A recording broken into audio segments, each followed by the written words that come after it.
সবাই চলে এসেছেন? হ্যাঁ স্যার। চলো শুরু করা যাক। আচ্ছা, আগের দিন আপনাদের শেখানো হয়েছিল সিক্স হাউস, আজ শুরু করবো সেভেন্থ হাউস। আর সেভেন্থ হাউসের দাম্পত্য জীবন দিয়ে আজ শুরু করবো। দাম্পত্য জীবনের যে চারটা পাঠানো হয়েছিল সবাই দেখেছেন? হ্যাঁ দেখেছি। আচ্ছা, কিছু বুঝতে পেরেছেন? চলুন আমি বুঝিয়ে দিচ্ছি। দেখুন, সেভেন্থ হাউস মানেই দাম্পত্য জীবন। সেভেন্থ হাউস থেকে আরো অনেক বিষয়কে বিচার করা হয়, তবে দাম্পত্য জীবনে আমরা কিভাবে কি দেখব সমস্ত কিছু আজ শেখার চেষ্টা করব। দাম্পত্য জীবনের মধ্যে কোন কোন বিষয়কে দেখব? দাম্পত্য জীবনের মধ্যে প্রথমেই যে বিষয়টা দেখব সেটা হচ্ছে সেই জাতক কিংবা জাতিকার বিবাহ হবে কিনা, সেই জাতক কিংবা জাতিকার বিবাহ ক্ষেত্রে কোনো সমস্যা আছে কিনা, সেই জাতক কিংবা জাতিকার ডিভোর্স কিংবা সেপারেশনের যোগ আছে কিনা, দাম্পত্য জীবনে কতটা সুখ শান্তি থাকবে, কতটা অশান্তির জায়গা থাকবে, দাম্পত্য জীবনের অর্থাৎ তার দাম্পত্য জীবন শুরু করার পরবর্তী সময়ে তার যে পার্টনার হবে তার উন্নতির কোনো সম্ভাবনা আছে কিনা।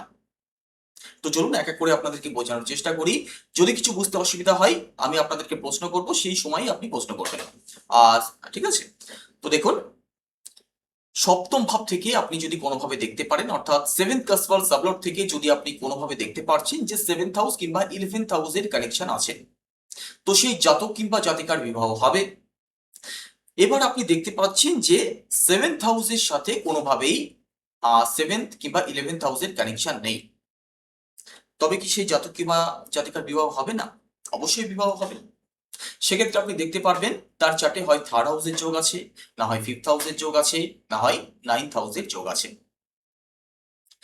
এবারটা আপনি দেখতে পাচ্ছেন ধরুন কোনোভাবে সেভেন্থ হাউসেরও যোগ নেই, ইলেভেন্থ হাউসেরও যোগ নেই, একই সাথে থার্ড হাউসের যোগ নেই, ফিফথ হাউসের যোগ নেই, নাইন্থ হাউসের যোগ নেই।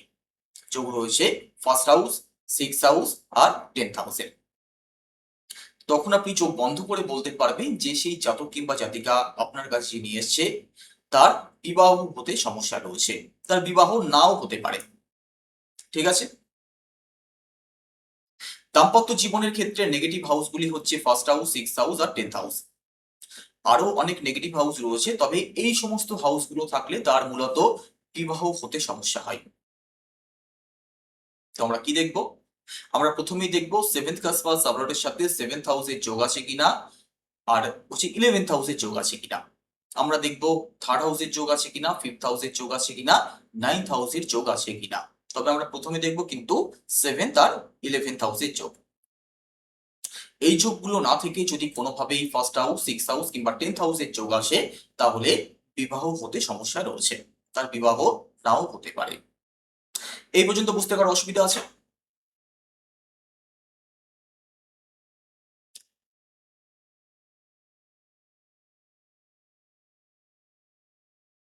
কারো অসুবিধা আছে?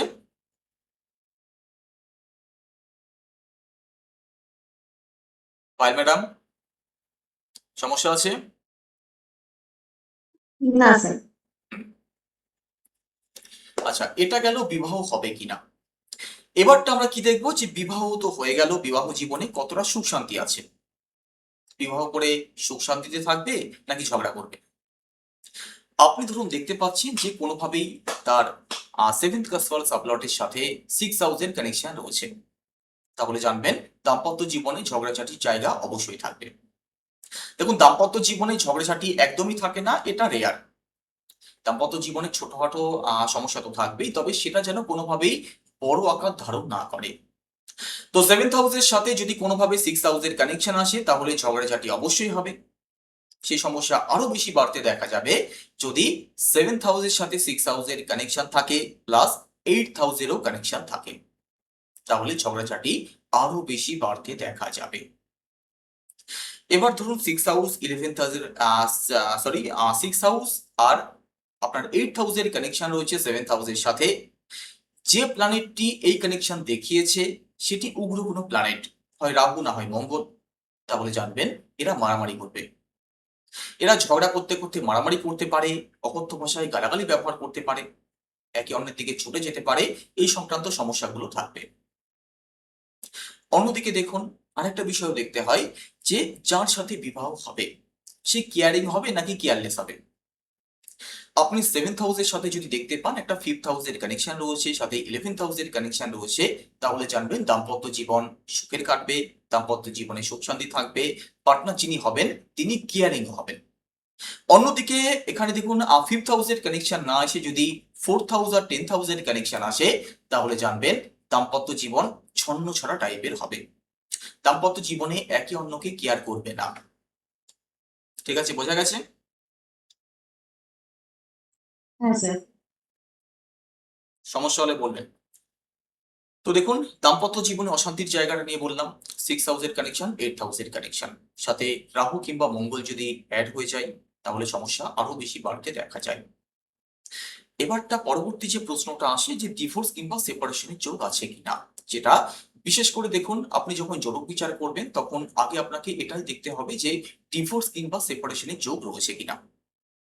আমরা কিভাবে বুঝবো যে ডিভোর্স কিংবা সেপারেশন হবে কিনা? দেখুন আপনি ধরুন চার্ট বিচার করছেন, আপনি 7th কাসপাল সাবলটের সাথে কোনোভাবে দেখতে পারলেন যে হয় 1st হাউসের কানেকশন, 6th হাউসের কানেকশন কিংবা 10th হাউসের কানেকশন রয়েছে, অথবা এই তিনটি হাউসের মধ্যে যে কোনো দুটি হাউস, অর্থাৎ 1st house 6th house, 6th house 10th house, অথবা 1st হাউস 10th হাউস, এই দুটি ঘরের সাথে 12th হাউসের কানেকশন রয়েছে, তাহলে আপনি চোখ বন্ধ করে বলতে পারবেন যে সেই জাতক কিংবা জাতিকার ডিভোর্স অবশ্যই হবে। এখন কথা হচ্ছে কিছু মানুষ এমন থাকে যাদের ডিভোর্স হয় না তবে সেপারেশন হয়ে যায়, তারা আলাদা থাকে। এটা কোন যোগ থেকে তৈরি হয়? অ্যাকচুয়ালি দেখুন এই যোগ থেকেই তৈরি হয়, তবে সেখানে 12th হাউসের কানেকশন থাকে না, অর্থাৎ 1st হাউসের কানেকশন থাকতে পারে, 6th হাউসের কানেকশন থাকতে পারে, আর এখানে আপনার অ্যাকচুয়ালি 10th হাউসের কানেকশন থাকতে পারে। তো 1st হাউস, 6th হাউস আর 10th হাউসের কানেকশন যদি থাকে তাহলে সেপারেশন হওয়ার অন্য যোগ থাকে। অনেকের মধ্যে এই প্রশ্নটা আসে মাঙ্গলিক নিয়ে, যে 7th হাউসে মঙ্গল আছে মানেই তার ডিভোর্স হয়ে যাবে, 8th হাউসে মঙ্গল আছে মানেই তার স্বামী কিংবা স্ত্রী মারা যাবে, অর্থাৎ পার্টনার মারা যাবে। দেখুন এটা কিন্তু সম্পূর্ণভাবে ভিত্তিহীন। মাঙ্গলিকের সমস্যা আছে মানেই যে তার পার্টনার মারা যাবে কিংবা ডিভোর্স হবে, সেটা কখনোই নয়। আপনি চার্ট করলে দেখতে পারবেন যে আপনার 2nd হাউসে, সপ্তম ভাবে, অষ্টম ভাবে, দ্বাদশ ভাবে প্রায় 40 থেকে 50% মানুষের তো মঙ্গল অবশ্যই থাকে। সবার কি ডিভোর্স হয়ে যায়? তো আপনি সূক্ষ্মচার যখন বিচার করছেন, কেপি পদ্ধতিতে বিচার করছেন, তখন আপনাকে এটা খুব ভালো করে বুঝতে হবে যে তার ডিভোর্স কিংবা সেপারেশনের যোগ আছে কিনা। আর একজন অন্যজনের মৃত্যুর কারণ কখনোই হতে পারে না। কারণ দেখুন আপনি যখন জন্মগ্রহণ করছেন তখন আপনার সাথেই আপনার অ্যাকচুয়ালি জন্মের সময়টা ঠিক হয়ে যাচ্ছে। তো একজনের মধ্যে এতটা নেগেটিভ ক্ষমতা কখনোই থাকতে পারে না যে একে অন্যের মৃত্যুর কারণ হতে পারে কিংবা তার বয়সকে অর্ধেকটা কমিয়ে দিতে পারে। ঠিক আছে, বোঝা গেছে? তো ডিভোর্সের কথা আমরা তখনই বলবো যখন তার স্ট্রং যোগ আমরা দেখতে পাবো। ঠিক আছে, সমস্যা আছে? না স্যার, সমস্যা বুঝতে পেরেছি। তো এখানে দেখুন আপনার অ্যাকচুয়ালি ঝগড়াঝাটি হবে কিনা, বিবাহ হবে কিনা, ডিভোর্স হবে কিনা, সেপারেশন হবে কিনা, এটা গেল একটা সাইডে। এবার কথা হচ্ছে যে দাম্পত্য জীবন শুরু করার পরবর্তী সময়ে তাদের উন্নতির জায়গাটা কতটা আছে। অর্থাৎ একজন জাতিকা আপনার কাছে চার্ট দেখাতে এসছে, আপনি তার চার্টে কি এমন দেখবেন যে যেটা থেকে বলতে পারবেন যে আপনার বিবাহের পরে কিন্তু উন্নতির যোগ আছে, কিংবা আপনার বিবাহের পরে আপনার পার্টনারের উন্নতির যোগ রয়েছে। আপনি যদি কোনোভাবে দেখতে পারেন যে সেই চার্টে কোনোভাবেই 5th হাউস, 11th হাউসের কানেকশন রয়েছে, 7th হাউসের সাথে নেগেটিভ কোনো হাউসের কোনো প্রভাব নেই, অষ্টম ভাব নেই, তাহলে জানতে পারবেন যে তাদের দাম্পত্য জীবনে উন্নতির সম্ভাবনা রয়েছে। এক্ষেত্রে দেখুন ধরুন একটা শুধুমাত্র 6 হাউসের কানেকশন আছে, আর কোনো নেগেটিভ হাউসের কানেকশন নেই, সেক্ষেত্রে কিন্তু সেই নেগেটিভ প্রভাবটা অনেক অংশেই কাটতে দেখা যাবে, তাদের দাম্পত্য জীবনে ঝগড়াঝাটির জায়গাটাও সেইভাবে থাকবে না। ঠিক আছে, তো দাম্পত্য জীবনে 7th হাউসের সাথে যদি কোনোভাবে 5th হাউস, 11th হাউসের কানেকশন থাকে, সেক্ষেত্রে দাম্পত্য জীবনে বিবাহের পরবর্তী সময়ে উন্নতির জায়গাটা যেমন তৈরি হয়, একই সাথে দাম্পত্য জীবনে কিন্তু সুখ শান্তিকেও বোঝায়। সেই দম্পতি সুখ শান্তির সাথে তাদের জীবন অতিবাহিত করতে পারবে। এখন কথা হচ্ছে বিবাহ হচ্ছে, তো বিবাহ কিভাবে হবে? বিবাহে যোগাযোগের মাধ্যমে হবে, নাকি রিলেশন করে হবে, নাকি রেজিস্ট্রি ম্যারেজ হবে, কিংবা ধর্ম অনুষ্ঠান করে বিয়ে হবে? আপনি যদি 7th হাউসের সাথে কোনোভাবে দেখতে পারেন যে 3rd হাউসের কানেকশন রয়েছে, তাহলে সেটা যোগাযোগের মাধ্যমে বিবাহকেই বোঝায়।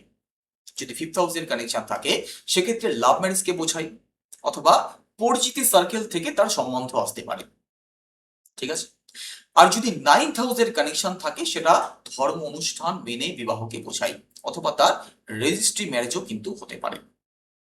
ঠিক আছে, বোঝা গেছে? স্যার আরেকবার রিপিট করুন। দেখুন, বিবাহ তো হচ্ছে, বিবাহ কিভাবে হবে? লাভ ম্যারেজ করে হবে, দেখাশোনা করে হবে, নাকি তার ধর্ম অনুষ্ঠান করে বিয়ে হবে?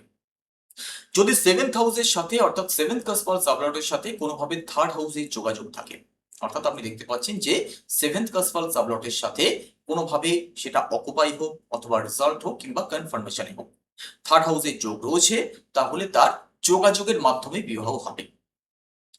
যদি ফিফথ হাউসের কানেকশন থাকে তাহলে তার হয় লাভ ম্যারেজ হবে, না হয় পরিচিতি সার্কেল থেকে তার কিন্তু সম্বন্ধ হবে।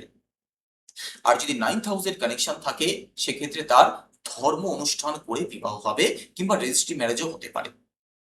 এবার আপনাদের মনে প্রশ্ন আসতে পারে যে ফিফথ হাউসের কানেকশনও আছে আর নাইন্থ হাউসেরও কানেকশন আছে, তাহলে কি হবে? তখন দেখুন যে বিষয়টা হবে, হয়তো সে লাভ ম্যারেজ করেছে, হয়তো সে রিলেশনে এসেছে, তারপরে তাদের পরিবার তাদেরকে মানিয়ে গুছিয়ে নিয়ে একটা ধর্ম অনুষ্ঠান মেনে তাদের বিবাহ দিয়েছে। ঠিক আছে। এখন ম্যাক্সিমাম পরিবারে এই যোগটাই দেখা যাচ্ছে যে ছেলে মেয়ে ফার্স্ট রিলেশন করছে, তারপর পরিবার থেকে সেটা মানিয়ে নিয়ে তাদেরকে বিবাহ দেওয়া হচ্ছে, সেটাতে ফিফথ হাউস আর নাইন্থ হাউসের কানেকশন দেখা যায়। ঠিক আছে, বুঝতে পেরেছেন? হ্যাঁ স্যার, ক্লিয়ার। আচ্ছা, দাম্পত্যের জায়গাটা আপনাদের খুব ভালো করে শিখতে হবে। দাম্পত্য জীবনে আপনাদের একটু পরে চার্ট আমি দেবো, চার্ট অ্যানালিসিস করাবো। তো চার্ট থেকে যখন দেখবেন তখন বুঝতে পারবেন, দেখুন এর মধ্যে আরো সূক্ষ্ম সূক্ষ্ম অনেক বিষয় রয়েছে। দাম্পত্য জীবনের দাম্পত্যের জায়গাটাকে খুব সূক্ষ্মভাবে নিলে হবে না। দাম্পত্য জায়গাটাকে খুব আপনাদের মানে সুস্থ অ্যাকচুয়ালি সুস্থ মস্তিষ্কে আপনাদেরকে শিখতে হবে। এখানে কোনো তাড়াহুড়ো নয়, কারণ এটা একটা ছেলে একটা মেয়ের অ্যাকচুয়ালি কি বলবো জীবনে সব থেকে গুরুত্বপূর্ণ বিষয়ের প্রশ্ন। তো দাম্পত্য জীবন নিয়ে প্রচুর ক্লায়েন্ট পাবেন, দাম্পত্য জীবন নিয়ে প্রচুর মানুষ আপনাদের কাছে আসবে, তাদেরকে সবসময় সঠিক প্রেডিকশন দেওয়ার চেষ্টা করবেন। ঠিক আছে। আর ভয় একদমই দেখাবেন না, যেটা দেখবেন আর আপনি যেটা বলবেন, এরপরে আপনাদেরকে বিটিআর শেখানো হবে, অর্থাৎ বার্থ টাইম রেক্টিফিকেশন। সেটাকে যদি আপনি সুন্দরভাবে শিখে যেতে পারেন, আপনি যেটা বলবেন চারদিকে যেটা বলবেন সেটাই 100% হতে বাধ্য, আপনি পিন পয়েন্ট প্রেডিকশন করতে পারবেন। ঠিক আছে। তো একটু পরে আপনাদেরকে চার্ট হ্যাঁ দিচ্ছি, চার্ট অ্যানালিসিস এক এক করে সবারকে দিয়েই করাবো। ঠিক আছে। তো সেখানে যে সমস্ত প্রশ্নগুলো থাকবে সেই সমস্ত প্রশ্নগুলোর আমি সাথে সাথে উত্তর দেওয়ার চেষ্টা করব। ঠিক আছে। তার মধ্যে যে যে বিষয়ে প্রশ্ন রয়েছে, আচ্ছা, আর যতটা শেখালাম তার মধ্যে কোনো প্রশ্ন আছে? না স্যার, না স্যার। আর নোটস গুলোই প্রশ্ন করতে পারেন কোথাও যদি কিছু বুঝতে অসুবিধা হয়। না স্যার, সবটাই ক্লিয়ার। আচ্ছা, একটু ওয়েট করুন, আমি চার্ট দিচ্ছি। ঠিক আছে। Okay sir.